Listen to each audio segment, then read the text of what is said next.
ایک شخص تھا بنی اسرائیل میں، وہ اس نے 99 قتل کیے، حدیث پاک کا خلاصہ ہے 99 مرڈرز، اور اس کے بعد اسے خیال آیا کہ یار بہت ہو گیا، کتنے گناہ کرے گا، اب تو توبہ کر لے۔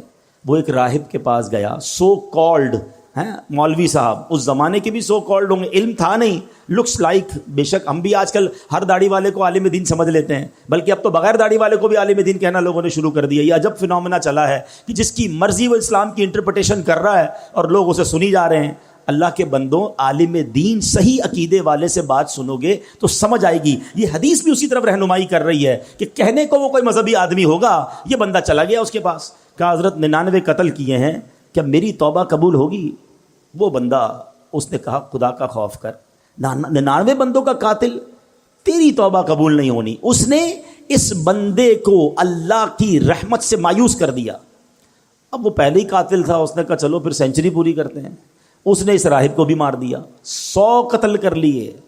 پھر خیال آیا نہیں، غلط کیا، توبہ کرنی چاہیے۔ پھر کسی عالم دین کے پاس گیا، اب عالم دین نے کہا کہ نہیں، تمہاری توبہ قبول ہو جائے گی، گھبراؤ نہیں، اللہ کی رحمت سے مایوس نہ ہو، ایسا کرو فلاں علاقے میں نیک لوگوں کی ایک بستی ہے، تو اس ادھر چلے جاؤ اور ان نیک لوگوں کے قریب جا کر اللہ کی بارگاہ میں دعا کرنا، تو اللہ کریم جو ہے تجھ پر رحمت فرما دے گا، تیری توبہ قبول کر لے گا۔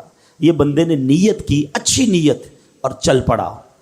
اللہ کی شان دیکھو، راستے میں اس کا انتقال ہو گیا، عذاب کے فرشتے آ گئے، ہم لے جائیں گے، 100 بندوں کا قاتل ہے، رحمت کے فرشتے آ گئے، ہم لے جائیں گے، توبہ کی نیت کر لی تھی، چل پڑا تھا، اللہ سے دوستی کا ارادہ کر لیا تھا، یہ چل پڑا ہے۔ اب دونوں قسم کے فرشتوں میں ایک طرح سے بحث شروع ہو گئی۔ عذاب کے فرشتے کہتے ہم لے جائیں گے، توبہ کی تھوڑی تھی، گھر سے نکلا ہی تھا، ارے 100 تو قتل کر دیے ہیں۔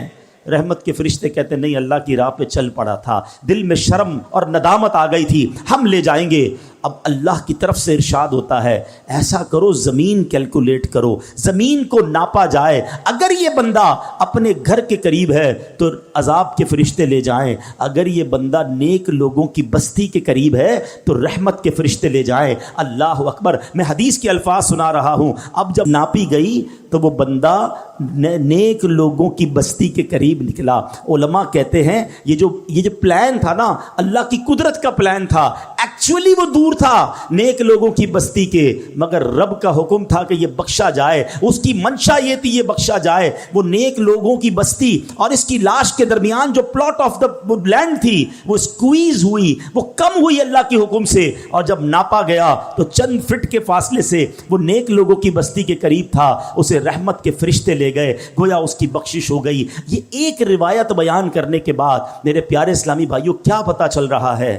وہ رحیم، وہ کریم، وہ توبہ قبول کرنے والا ہے، وہ معاف کرنے والا ہے، اس کی رحمت چاہتی ہم بخشے جائیں، مگر یہ بندہ ہے جو توبہ نہیں کرتا، یہ بندہ ہے جو اس کی بارگاہ میں سر نہیں جھکاتا، وہ اس سے دوستی نہیں کرتا۔ میرے پیارے اسلامی بھائیوں، اس حدیث سے ایک اور بہت خوبصورت بات سیکھنے کو ملی ہے۔ نبی پاک واقعہ سنا رہے ہیں صحابہ کو، اٹ مین سارا کانٹینٹ جو ہے وہ آتھرائزڈ ہے، سارا کانٹینٹ جو ہے وہ زبردست کلیئرڈ ہے، جبھی تو نبی پاک سنا رہے ہیں نا۔ تو آقا نے کیا بتایا کہ لوگوں نے مشورہ دیا نیک لوگوں کی بستی کے پاس جا کر دعا مانگو۔ اٹ مینز کہ اگر آج بھی کوئی اللہ والوں کے پاس اگر حیات ہیں تو ان کی صحبت میں جا کر دعا مانگے، اور اگر دنیا سے چلے گئے ہیں اور ان کے مزار کے پاس جا کر اللہ سے دعا مانگے کہ اللہ ان کے صدقے، نیک لوگوں کے صدقے، مبارک جگہ کے صدقے میری توبہ قبول فرما لے۔ تو جہاں رحمتیں برس رہی ہو ادھر جا کر دعا کرنا، ادھر جا کر اللہ سے مانگنا، یہ اس حدیث سے ثابت ہے۔ تو پتہ یہ چلا اللہ والوں کے جہاں قدم لگیں، اللہ والے جہاں عبادت کریں، اللہ والے جہاں موجود ہوں، اگر وہاں جا کر دعائیں مانگی جائیں، اللہ مجھے اور آپ کو بار بار مکے مدینے کی حاضری عطا فرمائے، مقدس مقامات کی حاضری عطا فرمائے۔ وہاں کا سفر کر کے رب سے جب وہاں جا کے بندہ مانگتا ہے تو بگڑی بن جایا کرتی ہے۔